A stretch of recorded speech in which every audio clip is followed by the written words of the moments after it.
Yo, what's up guys, Nanjiroh here, and welcome to a quick replay. Now, some quick backstory about this game. I was actually testing with my friend, Sizouney. His teammates were a bit busy, so because he and I are good friends, he decided to ask me to go ahead and test along with him. And we're just basically like, not so much fooling around, but it's just like, friendly testing. And so for him, he's gonna be playing neutral forest with roaches and whatnot. And for me, I'm gonna be playing mid-range shadow. This is actually based on the list that was used against me a few days ago on ladder. I really like the concept of the deck a lot, just because it's mid-range shadow. You just generate a lot of shadows, and then you get to like bully people out with Actar. But this list particularly appealed to me more so than the regular mid-range shadow list, just because you have Fancy Shenanigans with Erd, and then you also have Demon Eater. Demon Eater is a really nice card because it gives extra consistency to the deck, because you now get to you now have the option to run up to 6 copies of Soul Conversion. That is really nice, and Demon Eater especially is good because it's a body when you don't have, right, it's a body in and of itself. So whereas for Soul Conversion is always a 2 for 2, Demon Eater is a +1. Or sorry, yeah, it's a +1 because you lose the body on the board, but you get the 2 cards. But Demon Eater itself is a card that's still like 6 on the board or in your hand, and that's nice. It can also make giant reapers, because Reaper is still a really good card. I know it got nerfed, and I know a lot of you are like, "Damn, this game Reaper is not good." Yes, it is. Just because you can still make a giant Reaper later in the game and still just like blow someone back with it, because there are a lot of different things, like for example abusing Bone Chimera, that lets you just get like a ton of tokens, and then you can just like cash them all in for Reapers. And a stealth 6/6 or better, or at least actually, like once it breaks past the 4 HP threshold, Reaper is usually pretty safe, because there's not many AoEs that deal more than 3 in the first place, and definitely not that many that deal more than 4. But yeah, so I keep the Bone Chimera, I toss everything back. I do get a Reaper. I also get a Phantom Howl. However, because this is Sizouney that I'm versus, the Phantom Howl is actually kind of useless, just because he'll he'll never let me put him in a spot where the Phantom Howl will be enough to kill him. And if I have to use the Phantom Howl for trading purposes, then I lose. But I do get a turn 2 play, and right now my curve is looking like turn 3 Chimera, turn 4 Reaper.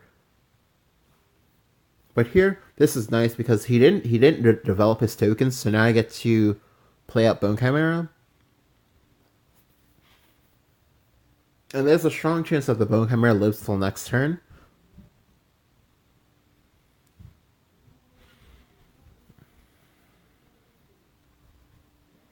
And here I get Erd. This Erd is nice because this Erd now gives me a ton of shadows for my Chimera. My Chimera ordinarily would give you 3 shadows, but now it's gonna give me a total of 6 altogether. And it's also gonna set me up perfectly for my Reaper. So here he does go face, which is correct, because obviously he's not going to win a trading war, because that's what Shadow wants you to do. They want you to waste time trading, and then they just like play actor and blow you out. So he's going face, which is correct. And here I get the cash in on my Reaper value. So I make these trades first, so that way I have room for my Demon Eater to draw 2 cards.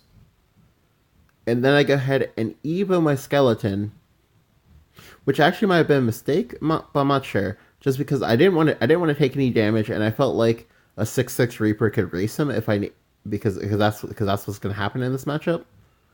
And it also felt like a 6/6 Reaper would be a lot harder for him to clear.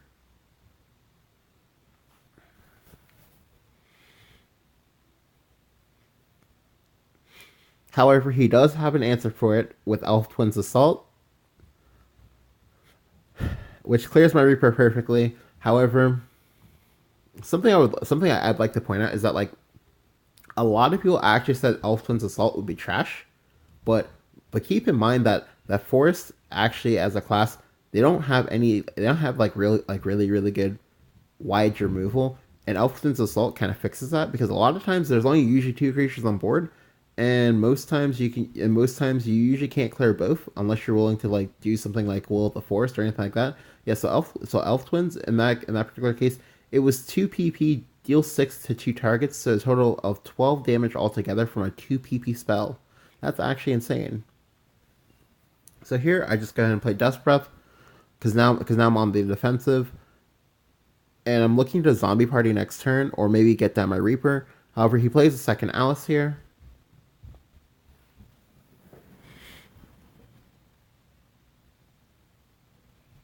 And here he does use his last Evo because if I have Ektar this turn, then he gets punished for not doing it. So,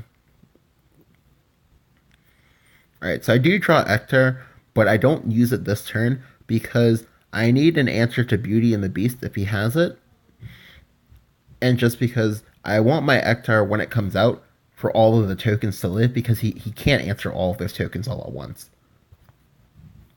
especially with no Evo. So again, I go ahead and Zombie Party here. I do go ahead and clear off the 5/3 Herod and give up my last Evo just because I need this ward to stay in place because I can't afford to take any more damage. That's just something that just cannot happen. And he does have Beauty and the Beast, as well as a 3/3 fairy.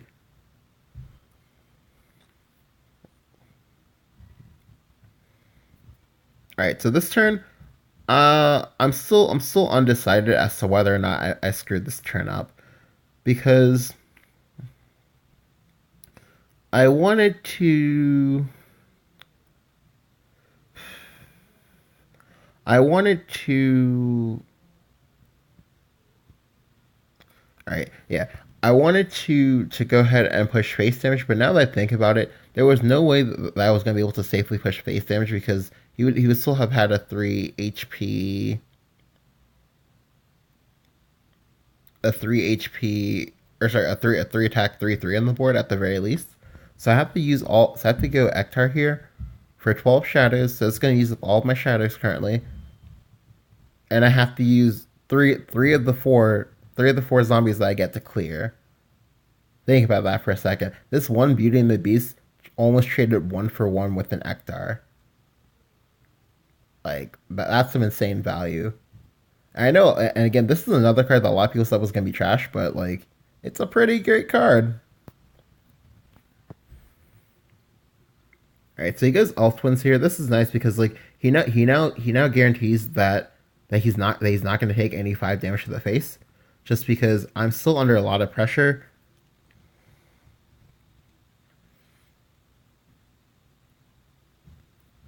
And here I just go ahead and go wide. But I do open myself up to taking damage for making this play.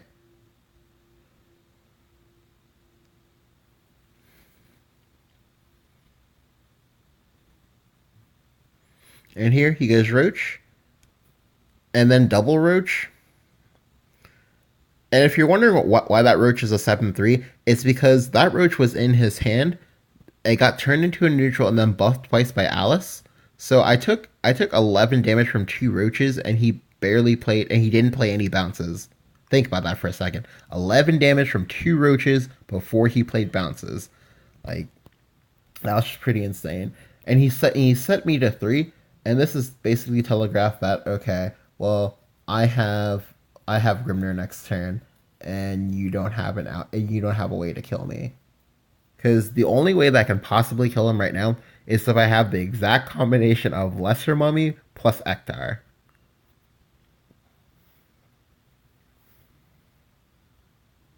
And if I don't, I have to trade. But if I trade, it doesn't matter, just because Grimnir can come down. So I play my Grimnir first. And here, if he doesn't have Grimnir, if he doesn't have 3 damage, then I win.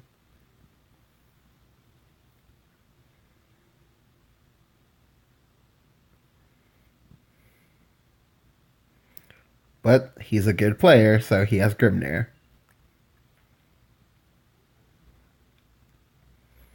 Yeah, this is a pretty crazy game overall. I'm not sure if there was much I could have done to avoid this outcome, other than to like draw better cards other than the Phantom Hell, or maybe draw double Ektar first, because yeah, because because like he had like pretty much the perfect answers for what I was doing, and I think like the only I guess maybe like big thing was for me to like hold off on making my Reaper as big as I did, just because I wanted to consolidate all of the HP into one or two targets, which again it does play into Elf Twins Assault, but I was also really afraid of taking damage just because roaches are pretty crazy things, and you never really know exactly how much damage the roach player has, just because you have to try to factor in bounces and whatnot, and you have to be like pretty good at roach math. I personally am not good at roach math. However, Sizo is a god at roach math, so it's kind of it was a little bit of a learning experience for me. But anyway, hope you guys enjoyed. Thank you for watching. Go ahead and leave me your thoughts down in the comments below, because I would also like to know how you might have played out this game differently. And yeah, I'll catch you guys next time. Peace.